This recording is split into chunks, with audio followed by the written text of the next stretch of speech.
Hello guys, मेरा नाम है विशाल आर्य और स्वागत है आपका मेरे यूट्यूब चैनल पर। तो हम देख रहे हैं हाईवे की सीरीज़। लास्ट चैप्टर मैंने आपको रोड ज्योमेट्रिक्स के बारे में बताया था, तो उसका आज हम उसी के अंदर सेकंड पार्ट है हमारा, साइड डिस्टेंसेस के बारे में पढ़ने वाले हैं। तो हमारे कई तरह के साइड डिस्टेंस होते हैं, जैसे topic sight distance, passing sight distance at intersection, intermediate sight distance, head sight distance. ठीक है गाइस, तो आज इन सब के बारे में देखने वाले हैं। हम ज़्यादा डीपली नहीं जाएंगे क्योंकि हमारे एग्जाम पॉइंट ऑफ व्यू से सिर्फ हमें पता होना चाहिए क्या होते हैं, इनकी डेरिवेशन में नहीं जाना है हमको। तो आज हम सबसे हमारा जो टॉपिक है आज हमारा है topic sight distance. Side distance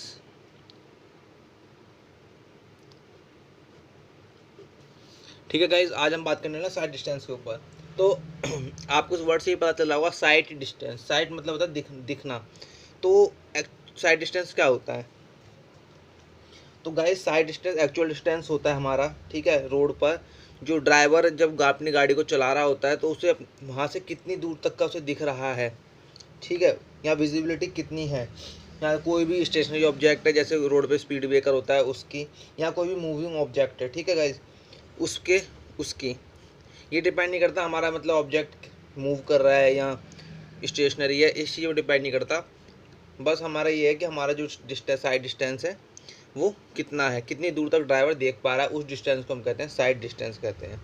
और मतलब कैरिज वे पर जिस पे हम गाड़ी को चला रहे होते हैं वहाँ पर, नो साइड वाइड में नहीं, दूर तक वो कितनी देर पा रहा है, सिर्फ और सिर्फ रोड पर। जैसे आप सपोज करिए आप खुद ड्राइविंग कर रहे हैं, तो देख लीजिए जैसे ये आपको कोई हाईवे है और ये आपकी गाड़ी है, यहाँ पे कोई स्टेशनरी ऑब्जेक्ट है या स्पीड ब्रेकर मान लीजिए कुछ भी है, तो आप इसको कहाँ कितनी दूर से देख पा रहे हैं, ठीक है। तो वही डिस्टेंस होता है वहाँ, साइड डिस्टेंस होता है। और आईआरसी ने रिकमेंडेशन दे रखी है, वो मानता है कि आईआरसी के अकॉर्डिंग जो हमारा पर्सन है उसकी जो आई लेवल है उसका कितना होना चाहिए, 1.2 मीटर होना चाहिए आई लेवल। और जो हमारा ऑब्जेक्ट है कम से कम 0.5 मीटर या 15 सेंटीमीटर होना चाहिए अबव ग्राउंड से, ठीक है गाइस। तो ये आईआरसी की रिकमेंडेशन है। साइड डिस्टेंस मैं थोड़ा आपको एग्जांपल के जरिए वो बता देता हूँ। जैसे ये हमारा कोई कर्व है सपोज कीजिए, ठीक है। यहाँ पे ऑब्स्ट्रक्शन है, यहाँ से एक मेरा ट्रक मूव करते हुए आ रहा है, यहाँ से मेरा एक ट्रक मूव करते हुए आ रहा है, ठीक है गाइस।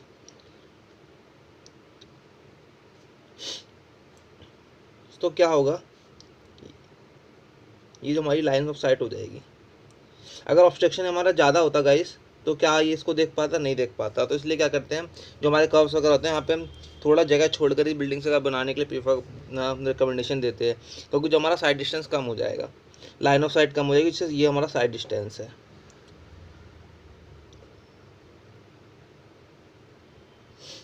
ठीक है गाइस, ये तो मैंने आपको बता दिया।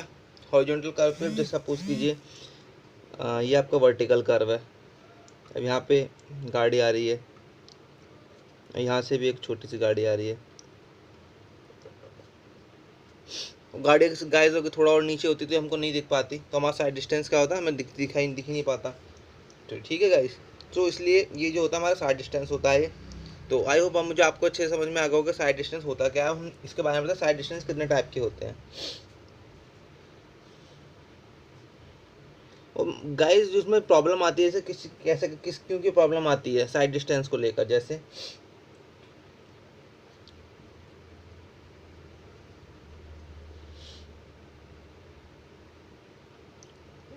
शार्पनेस ऑफ हॉरिजॉन्टल कर्व्स, यहाँ ऑब्जेक्ट्स हैं कुछ एट इंटरसेक्शन, ठीक है। इसकी वजह से क्या आती है, प्रॉब्लम्स आती हैं साइड डिस्टेंस में। और गाइस ये तो आप आराम समझ सकते हैं, अगर रोड पे हमारा साइड डिस्टेंस में प्रॉब्लम होगी तो कितना बड़ी दुर्घटना हो सकती है, कुछ भी हो सकता है। तो साइड डिस्टेंस तो हमेशा प्रॉपर होना चाहिए, जितना कि आईआरसी के द्वारा रिकमेंड किया हुआ है। तो ठीक है गाइस, अब हमारा सबसे पहले आता है इसके अंदर stopping sight distance.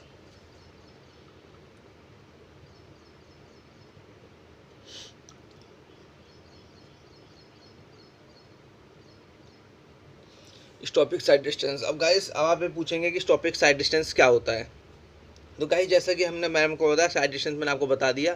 Side distance वो डिस्टेंस होता है कि हमारा जो ड्राइवर है वो ड्राइविंग करते समय कितने दूर तक के ऑब्जेक्ट को देख पा रहा है, और जो ऑब्जेक्ट है उसकी हाइट 0.15 मीटर या 15 सेंटीमीटर होनी चाहिए अकॉर्डिंग टू IRC, और जो आई लेवल होता है ड्राइवर का वो 1.2 मीटर होना चाहिए। ठीक है गाइस। अब स्टॉपिंग साइड डिस्टेंस ये है कि जो ड्राइवर है, अब ड्राइवर गाड़ी चला रहा है तो गाड़ी चलाते समय ड्राइवर को लगा के मुझे गाड़ी को स्टॉप करना है, तो वो देखने के बाद कितनी डिस्टेंस के अंदर अपनी गाड़ी की स्पीड को गाड़ी को रोक पाएगा जिससे कोलोजन ना हो, गाड़ी ना ठुके, तो उसको बोलते हैं स्टॉपिंग साइड डिस्टेंस। मैं आपको उसकी डेफिनेशन बताता हूँ। Stopping sight distance is the minimum sight distance available on a road to stop a vehicle without collision. जैसे मैंने आपको बताया कि स्टॉपिंग साइड डिस्टेंस वो मिनिमम डिस्टेंस होता है जिसके अंदर ड्राइवर अपनी गाड़ी को रोक सकता है बिना कोलिजन हुए। ठीक है गाइस। तो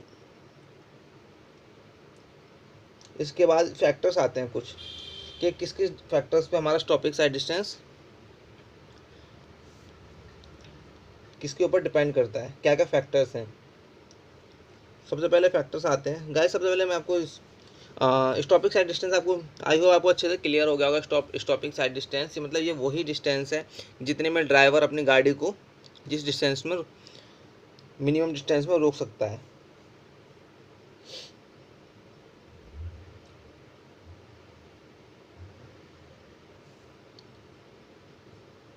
इसके बाद आता है factors total reaction time.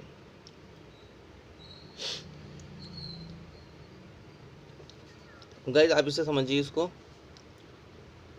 Suppose कीजिए रोड है, यहाँ पे स्पीड ब्रेकर है, कुछ भी होता है, मूविंग ऑब्जेक्ट भी हो सकता है 0.15 मीटर का।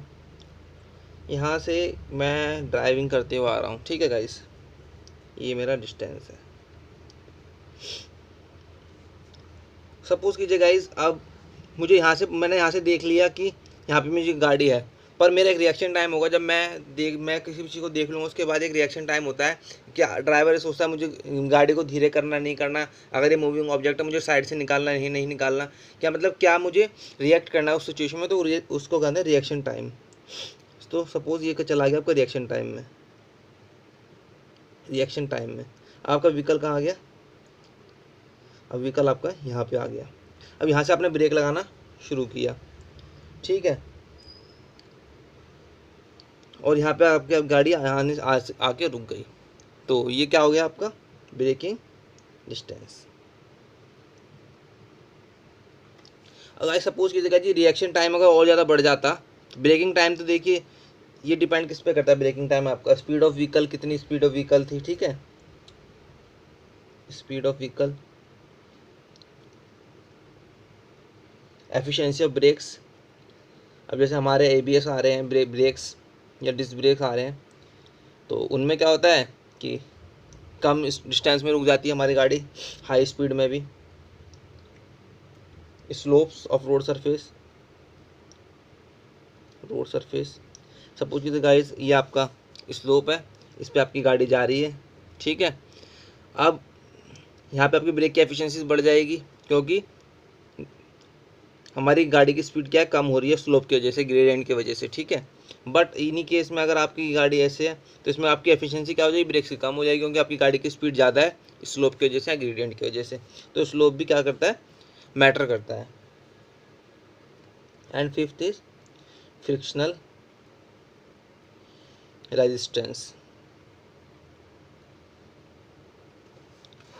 Resistance. Between road and tyres.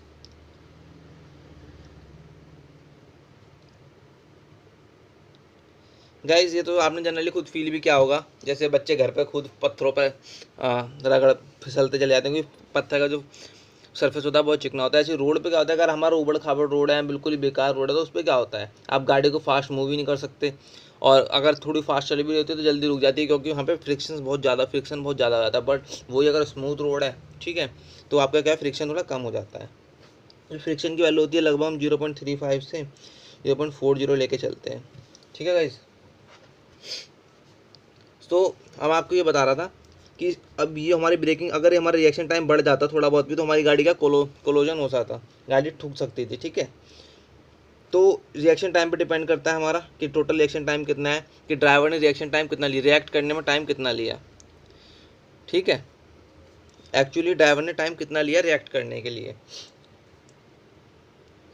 ये एक्चुअली गाइस स्किल्स के ऊपर बात होती है, जितना आप स्किल्ड होते रहेंगे उतना आपका रिएक्शन टाइम कम हो जाएगा, आपको पता चल जाएगा कि मुझे क्या करना है। कई बार जो न्यू ड्राइवर होता है कंफ्यूज हो जाता है, मुझे गाड़ी को रोकना है या मुझे साइड से निकालना है जब वो ओवरटेकिंग करता है। तो ये आपके थोड़े स्किल्स के ऊपर भी डिपेंड करता है रिएक्शन टाइम। तो आपका ये खुद का आपका रिएक्शन टाइम क्या है कि आपने देखा मुझे गाड़ी को स्टॉप करना है या मुझे गाड़ी को साइड से निकालना है, मुझे गाड़ी को रोकना है, गाड़ी की स्पीड धीरे करनी है, जो भी आपने उस टाइम में सोचा फिर आपने कमांड किया, ठीक है, उतना आपका चला गया रिएक्शन टाइम में। और जो ये जो डिस्टेंस होता है, जितना जो डिस्टेंस कवर करते हैं रिएक्शन टाइम के अंदर, इसको बोलते हैं लैग डिस्टेंस।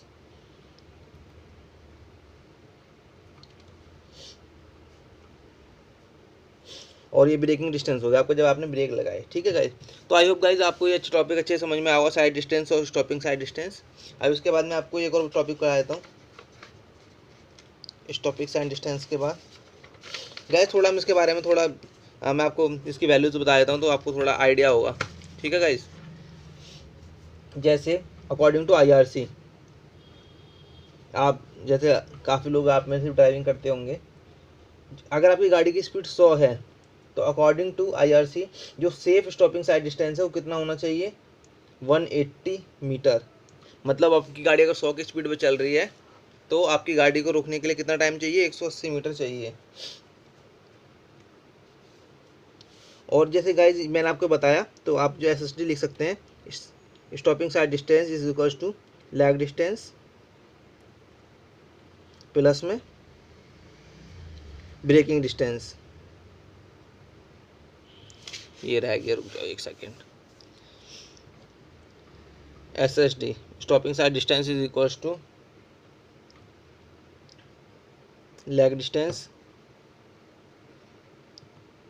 प्लस में ब्रेकिंग डिस्टेंस। ठीक है गाइस, और तो मैं आपको बता रहा था 100 की स्पीड पे तो 180 मीटर, और आपकी गाड़ी अगर 80 की स्पीड पे तो 120 मीटर। तो गाइस इससे भी जनरली आपको भी अंदाजा हो सकता है कि मतलब हमारा सेफिंग जो सेफ है, सेफ स्टॉपिंग साइड डिस्टेंस कितना होना चाहिए। तो गाइस ठीक है, आई होप आपको अच्छे से समझ में आ गए होंगे फैक्टर्स, और ये जनरली डिप्लोमा के सिलेबस के हिसाब से इनफ है, इसकी डेरिवेशन नहीं आती है, ना ही कोई न्यूमेरिकल वगैरह है अकॉर्डिंग टू सिलेबस। अब गाइस इसके बाद आता है ओवरटेकिंग साइड डिस्टेंस।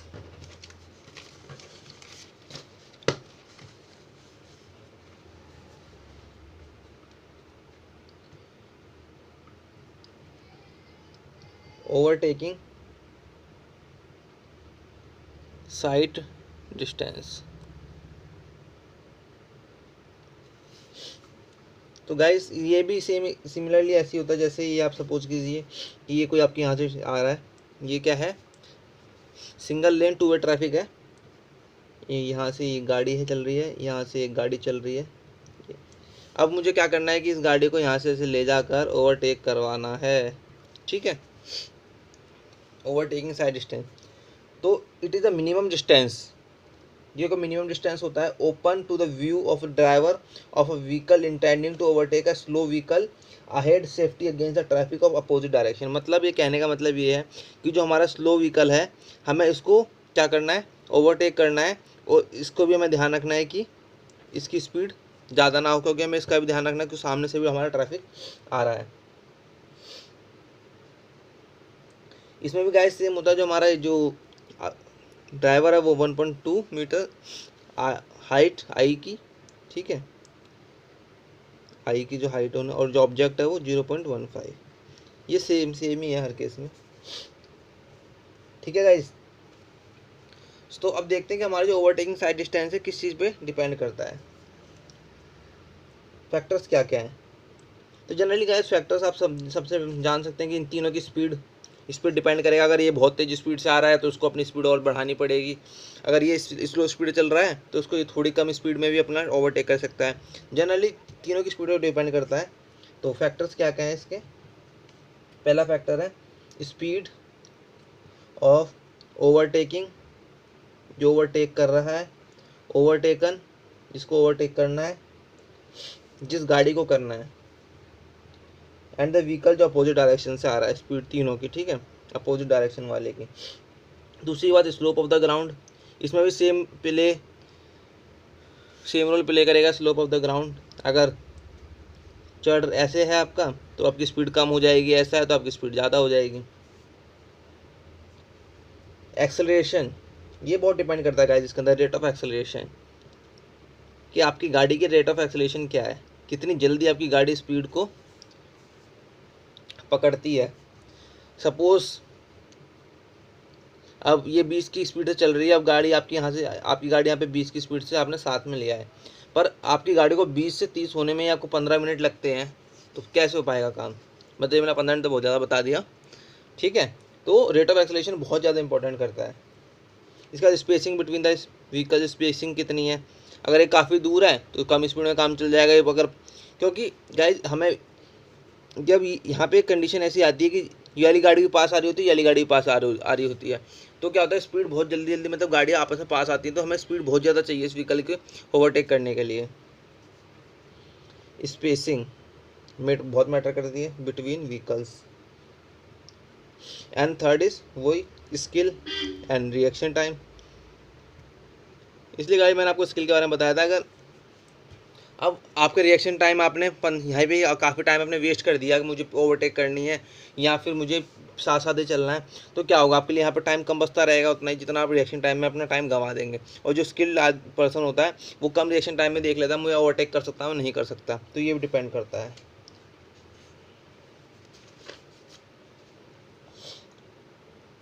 तो आई होप गाइज आपको मतलब ये दोनों चीज़ अच्छे समझ में आ गई होंगी। Thank you so much guys. अगर आपको लेक्चर अच्छा लगा हो तो लाइक शेयर सब्सक्राइब करें। Thank you so much.